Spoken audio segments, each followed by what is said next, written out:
Assalamualaikum warahmatullahi wabarakatuh. Pas pengen? Pas ana. Ora halal? Ora kepenang. Ketemu lagi bersama saya Eko Ngana. Dan aku Nisa. Oh ya anak Nisa. Era new normal ini sapi, kambing ya, ini makannya bukan rumput lagi, tapi makannya sampah. Sama ampas bir. Terus kalau makan kayak gitu emang bisa buat kurban? Boleh enggaknya? Ya makanya kita nanti tanya-tanya para ahli biar nggak pada bingung, terutama para teman-teman Mas Bro Mbak Bro ini. Ya enggak? Oke? Oke. Udah.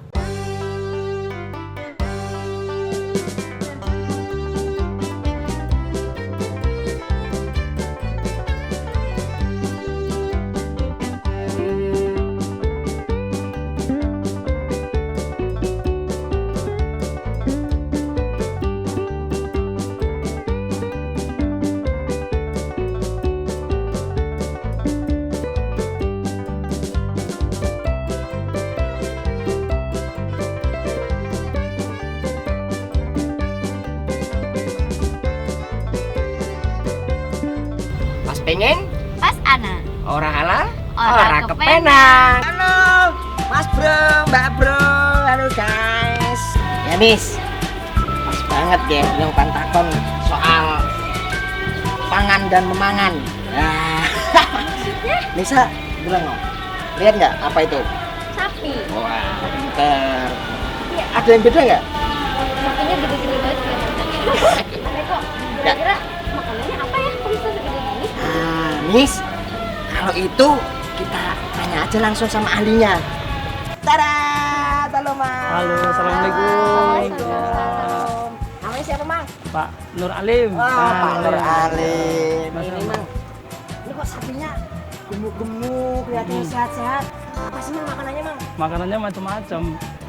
Jadi makanannya macam-macam. Di sini kita kasih makan yang sifatnya, karena tahu sendiri di Jakarta kan cari rumput susah apa, jadi kita pakai treatment yang bahkan berupa proses fermentasi. Jadi rumput yang sudah mungkin orang buang kita fermentasi di drum-drum itu ya kan, terus berupa kita juga kasih konsentrat. Alhamdulillah konsentrat ini kita bikin sendiri. Jadi kita sama teman-teman, kita ada pabrik bikin sendiri, karena kita terakhir itu sapi yang besar itu. Oh, jadi karena di Jakarta susah cari betul. rumput, jadi ada makanan khususnya ya? Makanan khusus. Jadi memang menghasilkan kualitas sapi yang bermutu ya Mang ya. Ya, itu yang paling besar itu. Itu Idul Adha tahun lalu. Alhamdulillah. Mas Eko. Terkait ini Mang, apa? Kan ada banyak beredar tuh kalau ada yang hewan sapi itu makanannya dari sampah, terus ada yang dari limbah ampas bir. Itu gimana sih Mang? Apakah memang akan menghasilkan kualitas sapi yang seperti ini atau gimana Mang? Pada dasarnya sih sebenarnya kayak sampah atau ampas bir itu bagus buat sapi, bisa bikin gemuk. Tapi wabil khusus untuk kandang saya pribadi ya, kita pribadi kita nggak gunakan itu gitu. Nah, jadi kita nggak gunakan ampas bir, jadi kita pakai bahan-bahan yang memang nggak ada terkait dengan itu gitu. Alasannya kenapa Mang? Apa Mang terkait karena bir haram? Apa karena ini mengandung racun atau gimana Mang? Enggak, ini sifatnya karena moral ya. Oh. Jadi moral, jadi ya ini di luar jadi kita nggak mau sampai seolah-olah kalau kita ini dukung itu aja, dukung minuman. Jadi ini kampanye kita lah, gimana kita nyiapin hasil ini dari memang bener-bener yang halal lah gitu. Jadi semua. Oh ya Mang, tadi kan Mamang bahas bahwa kalau ini kan sapi-sapi yang sudah masuk di Jakarta. Nah, sedangkan di Jakarta ini lahannya kurang Mang untuk mencari makan sapi yang berkualitas. Terus kepada ini ya, kalau saran saya sih namanya kita pelihara, bagusnya kita rawat gitu, ya dimandiin, di treatment, dirawat lah sebagaimana mungkin. Kang Dayari selama ini banyak berkembang bahwa pakan sapi itu memiliki 3 jenis pakan. Ada hewan yang diangon di makan sampah, ada juga yang karena ingin pakan murah karena harga pakan pabrik mahal. menggunakan ampas bir. Nah, Kang Dayari, yang sekarang sapinya dijual ini itu menggunakan pakan yang jenis mana? Saya tidak menggunakan dua jenis itu. Tujuannya untuk mengurangi biaya pakan yang sangat tinggi, itu hampir 60%, sehingga kita menggunakan hijauan ya seperti ini, tapi tidak selalu harus ngarit tiap hari karena kita menggunakan teknologi fermentasi, yaitu ngaritnya cuma 1 kali aja 1 minggu banyak, dan kita proses kemudian 1 minggu lagi baru ngarit. Tapi tidak, karena ini tidak akan cukup, nutrisi yang ada di pakan ini tidak cukup, kita juga buat jenis konsentrat gitu Pak. Konsentrat ini kita buat tidak menggunakan ampas bir. Sebetulnya bukan masalah ampas birnya itu tidak boleh untuk sapi, justru itu murah dan bagus untuk sapi, cuman komitmen dari kita tidak menggunakan itu karena halal dalam pakan itu perlu juga untuk kehalalannya. Nah, kita pergunakan konsentrat ini dari bahan-bahan limbah pertanian seperti kulit singkong seperti itu, terus polar, terus jagung, kulit kopi dan segala macamnya. Yang selama ini kayak kulit kopi kan tidak dipergunakan. Dan hasilnya ya seperti yang Bapak tadi lihat, bahwa dengan pakan seperti ini kita bisa menghasilkan karkas sampai 53% seperti itu, 53%, sehingga para konsumen itu lebih diuntungkan sebetulnya. Beda dengan pakan-pakan yang seperti tadi, pakan yang liar gitu ya, karena rata-rata itu sampai 40% aja. Karkas itu adalah hasil hanya tulang dan daging aja. Jadi dari timbangan hidup katakanlah 4 kintal ya, atau 2 kintal. Kalau hanya 40% berarti sekitar 80 kilonya aja untuk daging dan tulangnya aja, di luar kulit, kaki, daleman sama kepala. Nah, itu kan sudah tidak termasuk harga daging dan tulang itu ya. Nah, kalau memakai ini kita bisa mencapai di 53% yang sudah seperti itu. Artinya dari 2 kintal itu udah 100 kilo lebih. Itu lebih menguntungkan sebetulnya buat RPA sekali, juga untuk rumah potong hewan ya, itu menguntungkan juga. Mas Eko, ini mau ngapain sih kok sampai ke sini?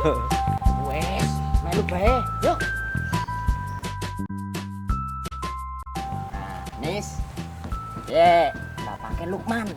Beliau kue ahli di bidang kurban dan segala macamnya. Katanya Neng Nisa mau beli hewan kurban yang baik dan halal tentunya. Bapaknya.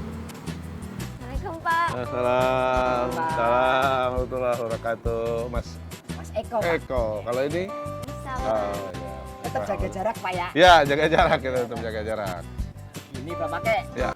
Ini Neng Nisa kan sebentar lagi kan Idul Kurban. Ya.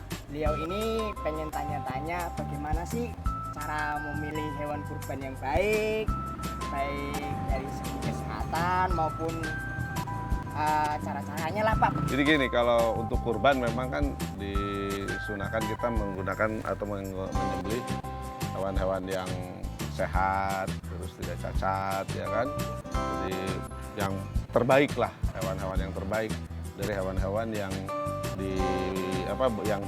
dibolehkan untuk berkurban, seperti kambing, domba, sapi, unta gitu. Itu dipilih yang terbaik. Jadi tidak boleh yang cacat atau tidak boleh yang kurus kering gitu, nah, atau yang sakit gitu. Nah, itu nggak boleh, itu yang harus sehat. Memang begitu aturannya kalau untuk menyembelih hewan kurban ya. Oh iya Nis, cari pantakon, mumpung anak bapaknya ahli Pak, Ya. jadi kan sapi itu ada yang makan sampah, terus katanya ada yang makan ampas bir juga. Nah itu gimana tuh Pak? Iya, memang kan kadang-kadang peternak ya, ada yang memang tidak sengaja atau ada yang memang disengaja tidak menjaga makanannya. Tentu itu pengaruh pertama terhadap kesehatan ya, kesehatan si hewan ternaknya.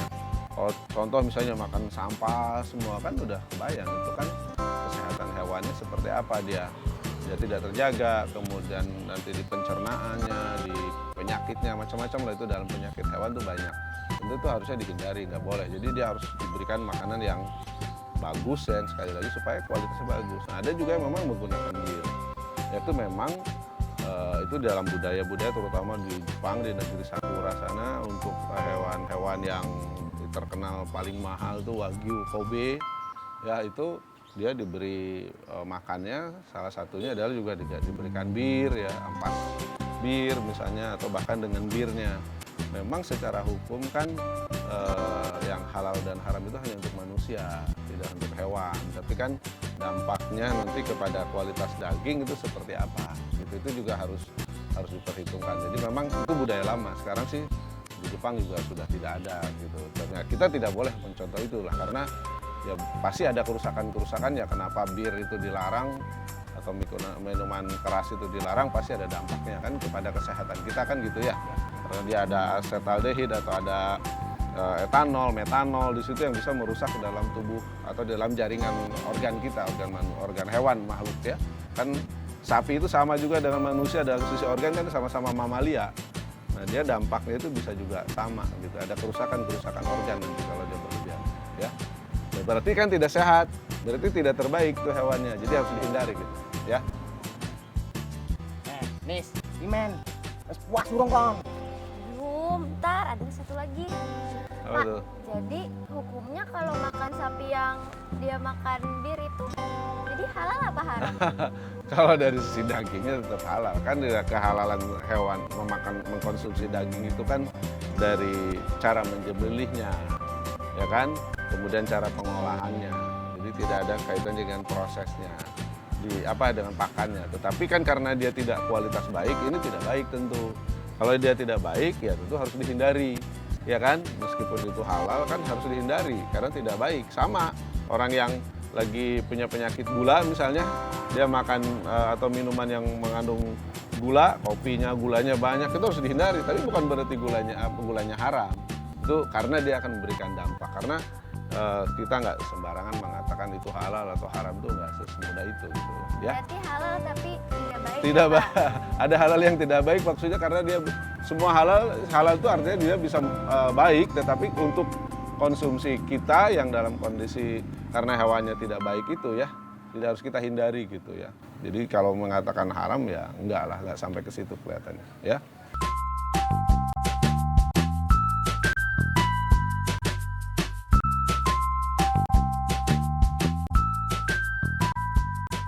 Pak Nisa, pas pengen banget temu Yai. Pas ada Yai. Ini Yai Holil. Nah, Nok, di sini kita ada di pondok pesantren Yai Holil. Nama pondoknya apa Yai? Investa Cendekia Amanah. Milenial sekali namanya. Investa Cendekia Amanah. Amanah. Investasi, cendekiawan, intelektual, dan kita harus menjadi orang yang amanah. Berat, keren banget itu. Pasti keren. Nah, santri-santrinya pasti milenial. Halo guys, Mas Bro, Mbak Bro. Pas pengen, Pas Ana. ora halal, Ora ora kepena. Sekarang salamannya begini ya. Takut Enggak corona. begini ya. Oh ya, Nok Nisa, kamu tahu nggak kita lagi ada di mana?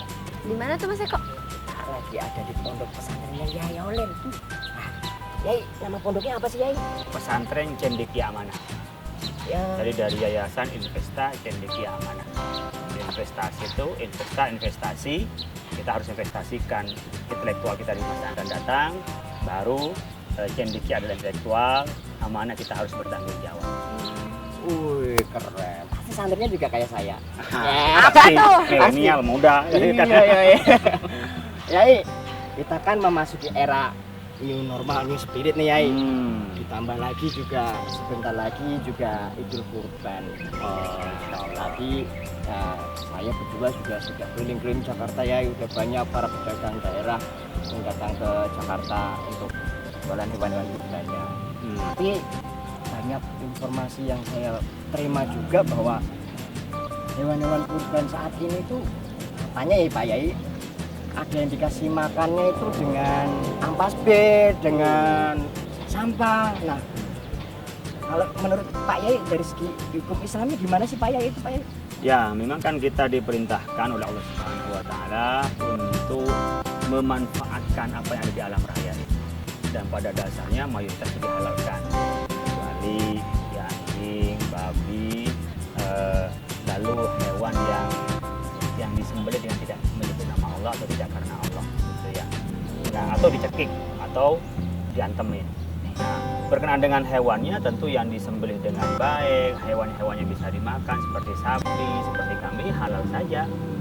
Tetapi ini tidak cukup karena kita makan harus halalan thayyibah. Halalan itu adalah halal dari aspek hukumnya. Ya, kalau ternak itu disembelih dengan baik, ternak yang bisa dimakan, nah itu bisa dimakan. Tapi harus thayyib. Thayyib itu apa? Thayyib itu kalau dimakan itu membuat kita sehat. Kalau kita makan ya segar dan menyehatkan lah ya, selain sehat juga menyegarkan. Nah, kalau dikasih makan seperti tadi, dikasih makan dikasih makan sampah, mungkin ada tujuan tertentu. Bahkan dikasih makan kimia biar cepat gede, badannya gede, tapi di dalam banyak bakterinya, banyak kimianya, itu tidak thayyib. Kalau sampai secara medis, secara dipercaya dia akan membahayakan kepada orang yang makan, itu jadi haram. Pas pengen, pas anak, orang halal, orang kempena.